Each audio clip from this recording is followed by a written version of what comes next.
அனைவருக்கும் வணக்கம்.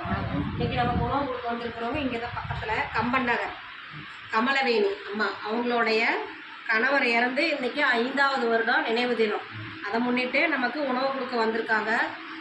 திரு நடராஜையாவுடைய ஆன்மா சாந்தி அடையும். உணவு கொடுத்து அவங்க குடும்பம், தொழில், வாழ்க்கையில் அனைத்து செல்வம் பெற்று நீடூழி வாழ நமது பாச அறக்கட்டளை பாச முதியோர்களும் சார்பாக இறைவன்கிட்ட ஒரு பிரார்த்தனை வச்சுக்கலாம்.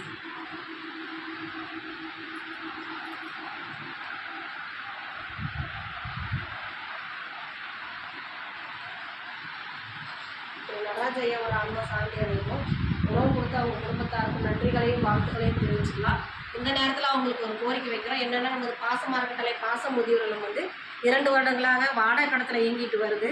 இப்போ சொந்த கட்டடத்துக்கு உண்டான முயற்சி பண்ணிகிட்ருக்கோம். அதுக்கு தங்களால் முடிஞ்ச உதவியை செஞ்சு தருமாறும், நீங்கள் மட்டும் இல்லாமல் தான் உறவினர்கள், நண்பர்கள் தெரிஞ்ச இடத்துல எல்லாம் எங்கள் பாச முதியோர்களத்தை கொண்டு சென்று எங்களுக்கு சீக்கிரமாக சொந்த கட்டடம் அமையிறதுக்கு உங்களால் முடிஞ்ச உதவியை செஞ்சு தருமாறு எங்கள் பாச அறக்கட்டளை சார்பாக நாங்கள் கேட்டுக்கிறோம். உணவு கொடுக்குற குடும்பத்தாருக்கு மீண்டும் ஒரு முறை நன்றிகளையும் வாழ்த்துக்களையும் தெரிவிச்சுக்கோம். வாழ்க வளத்துடன்.